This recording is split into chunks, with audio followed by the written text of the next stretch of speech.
அனைவருக்கும் வணக்கம். இப்போது நம்ம பார்த்துட்ருக்க இந்த பர்சனாலிட்டி டெவலப்மெண்ட் சீரீஸ்க்கு ஒரு நல்ல பேர் வைக்கணும் அப்படின்னு தோணுச்சு. அப்போ தான் கமல் நடித்த மைக்கேல் மதன காமராஜன் படத்துலேருந்து ஒரு சீன் ஞாபகத்துக்கு வந்தது. அநேகமாக நீங்கள் எல்லோரும் அந்த படத்தை பார்த்துருப்பீங்கன்னு நினைக்கிறேன். மதன் அப்படிங்கிற அந்த ரிச் கமல் ராஜன் கமலை மதனோட பிளேஸில் ஆக்ட் பண்ண சொல்லுவார். அப்போ கான்வர்சேஷனில் மதன் சொல்லுவார், யூ கேட்ச் மை பாயிண்ட் அப்படின்னு ரொம்ப கேஷுவலாக. அதுக்கு ராஜன் கமல் சொல்லுவார், என்ன சொன்னீங்க அப்படின்னு. அதுக்கு இவர் தங்கி கேட்ச் மை பாயிண்ட் அப்படிம்பார். அதுக்கு ராஜன் கமல் சொல்லுவார், இதெல்லாம் அதுவாக வரணும் இல்லை அப்படின்னு. இதெல்லாம் அப்படியே வர்றதான் இல்லை. அதுக்கான மீனிங்கை நான் எப்படி புரிஞ்சுக்கிட்டேன் அப்படின்னா, இந்த மாதிரி ஸ்டைல் நாகரீகம் அப்படிங்கிறதெல்லாம் அதுவாக வரணும் இல்லை அப்படிங்கிறது. நாட் நெசசரிலி அதுவாக வரணும்னு அதை லேர்ன் பண்ணவும் செய்யலாம். ஸோ அதனால் நம்ம சீரீஸ்க்கு இதெல்லாம் அதுவாக வரணும் இல்லை அப்படின்னு கூட வைக்கலாமான்னு யோசிக்கிறேன். உங்கள் கமெண்ட் என்ன அப்படிங்கிறத சொல்லுங்கள். ரைட், இப்போது இன்றைக்கி இந்த டாப்பிக்கை பேசுவோம். பந்திக்கு முந்து படைக்கு பிந்து அப்படின்னு நம்ம ஊரில் ஒரு பழமொழி இருக்குது. அதை லிட்டலாக ஃபாலோ பண்ணுறவங்க இருக்காங்க. இது கார்ப்பரேட் மாதிரியான என்வாயன்மெண்ட்டில் சரியா அப்படின்னு பார்க்கலாம். எஸ்பெஷலி ஒரு டீம் அவுட்டிங் போகிறீங்க அல்லது ஹோல் கம்பெனியோட அவுட்டிங் போகிறீங்கன்னு வச்சுப்போம். அந்த மாதிரி சமயங்களில் இப்போல்லாம் பஃபே தான் சர்வ் பண்ணுறாங்க. இதில் மக்கள் என்ன பண்ணுறாங்க அப்படின்னு சொல்லி கிரிட்டிசைஸ் பண்ணுறத விட என்ன பண்ணால் சரியாக இருக்கும் அப்படிங்கிறத பார்க்கலாம். முதல் விஷயம், க்யூ ஃபாலோ பண்ணுங்கள். க்யூ ஃபாலோ பண்ணாமல் யாராவது நம்மளை முந்திட்டு போனால் நமக்கு கோவம் வரும் இல்லையா? அப்படி தானே நம்ம முந்திட்டு போனாலும். ரெண்டாவது விஷயம், டோன்ட் ஃபில் த பிளேட் அப்படின்னு சொல்லுவாங்க. அதாவது இருக்கிற ஐட்டம் எல்லாத்தையும் பிளேட்டில் போட்டுட்டு எடுத்துகிட்டு போகாதீங்க. இதில் ரெண்டு பிரச்சனை இருக்குது.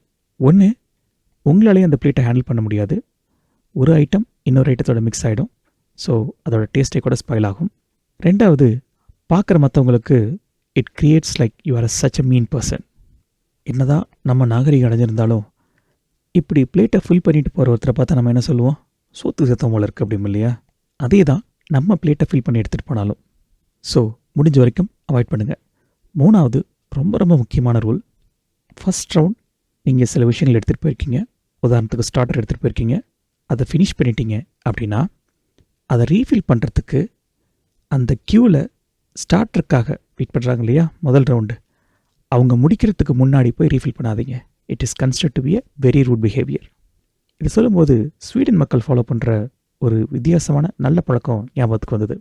ஒரு மீட்டிங் நடந்துட்டுருக்குன்னு வச்சுப்போம். அங்கே பிஸ்கட்ஸ் வச்சுருக்காங்க. ஒவ்வொருத்தரும் பிஸ்கட்ஸ் எடுத்து சாப்பிட ஆரம்பிச்சிடுறாங்க. கொஞ்சம் நேரம் கழித்து பார்த்தீங்கன்னா அந்த பேஸ்கெட்டில் ஒரே ஒரு பிஸ்கட் மட்டும் இருக்குன்னு வச்சுப்போம். அந்த கடைசி பிஸ்கட்டை யாருமே எடுக்க மாட்டாங்க. ஸ்வீடிஷ் மக்களை பொறுத்த வரைக்கும் அந்த கடைசி பிஸ்கட் அப்படிங்கிறது அங்கே இருக்கிற குரூப்பில் யார் ரொம்ப ஹங்கிரியாக இருக்காங்களோ அவங்களுக்காக அது வைக்கப்பட்டிருக்கு. பட் ப்ராக்டிக்கலி பார்த்தீங்கன்னா கடைசி ஒரு பிஸ்கட் இருக்கும்போது அடுத்த ரீஃபில் வந்துடும். ஸோ அந்த பேஸ்கெட்டை திரும்ப ஃபில் பண்ணிவிடுவாங்க.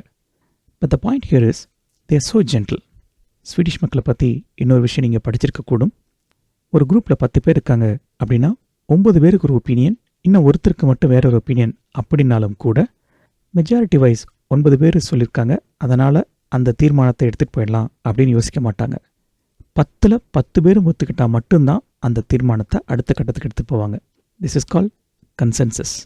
இங்கிலீஷில் 12 Angry Men அப்படின்னு ஒரு படம் வந்திருக்கு. சப்போஸ் நீங்கள் அந்த படத்தை பார்க்கல அப்படின்னா கட்டாயம் பாருங்கள். ஒரு அற்புதமான படம். அந்த படத்தில் இப்படி தான் ஒரு சீன் வரும்.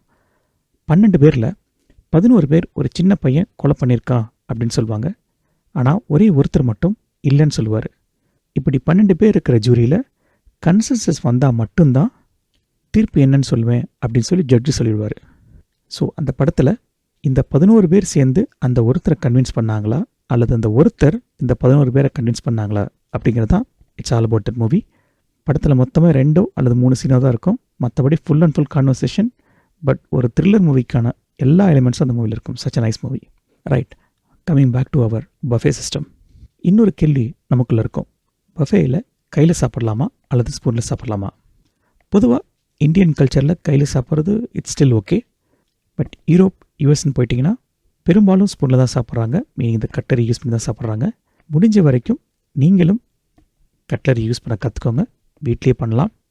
கட்டாயம் அப்படி தான் சாப்பிட்ணுமா அப்படின்னா இல்லை, நீங்கள் கையிலையும் சாப்பிட்லாம், மீனிங் விரலாலையும் சாப்பிட்லாம். பட் எப்படி சாப்பிடும்போது ரொம்ப கவனமாக சாப்பிடுங்க. நான் பொதுவாக ஒரு ரூல் சொல்வேன். நீங்கள் கையில் சாப்பிட்றீங்க அப்படின்னா உங்களோட விரலில் முதல் ரிங் வர வரைக்கும் தான் உங்களுடைய சாம்பாரோ ரசமோ அல்லது எதுவாக இருந்தாலும் கையில் படணும். அதுக்கு கீழே வராத மாதிரி சாப்பிடுங்க அப்படின்னு சொல்லி. முடிஞ்ச வரைக்கும் டிஷ்யூ பேப்பர் யூஸ் பண்ணுங்கள். நாசுக்காக சாப்பிடுங்க. நம்ம ஏற்கனவே பேசினது போல் முக்கியமாக வாயை மூடி சாப்பிடவும். அகெயின் இது எதுவுமே உங்களை ஸ்டைலாக காமிச்சிக்கிறது அப்படிங்கிறத விட ஒரு அடிப்படை நாகரிகமுள்ள மனிதன் அப்படின்னு காமிச்சிக்கிறதுக்காக தான். மீண்டும் நம்ம கமல் படத்தில் சொன்ன மாதிரி இதெல்லாம் அதுவாக வரணும் அப்படின்னா நிறைய ப்ராக்டிஸ் வரணும். எனக்கு தெரிஞ்ச நண்பர் ஒருத்தர், அவர் சாப்ஸ்டிக்லேயே ரொம்ப அழகாக சாப்பிடுவார். So practice makes man perfect. இங்கே ஒரு சின்ன டிஸ்க்ளைமரும் சொல்ல வேண்டியிருக்கு. ஈவன் என்னோடய பர்சனல் எக்ஸ்பீரியன்ஸில் இது நடந்திருக்கு. ஒரு சில இடங்களில் நீங்கள் பாஞ்சு அடித்தால் ஒழிய பந்திக்கு முந்தின நாள் ஒழிய சாப்பாடு கிடைக்காது. I hope you understand where it is. அந்த மாதிரி சமயங்களில் நாகரிகம் பற்ற விளைக்காது. So you know what to do. Alright, வழக்கம் போல் உங்களோட எக்ஸ்பீரியன்ஸ், உங்களோட கருத்துக்களை கீழே கமெண்ட் பாக்ஸில் தெரிவிங்க.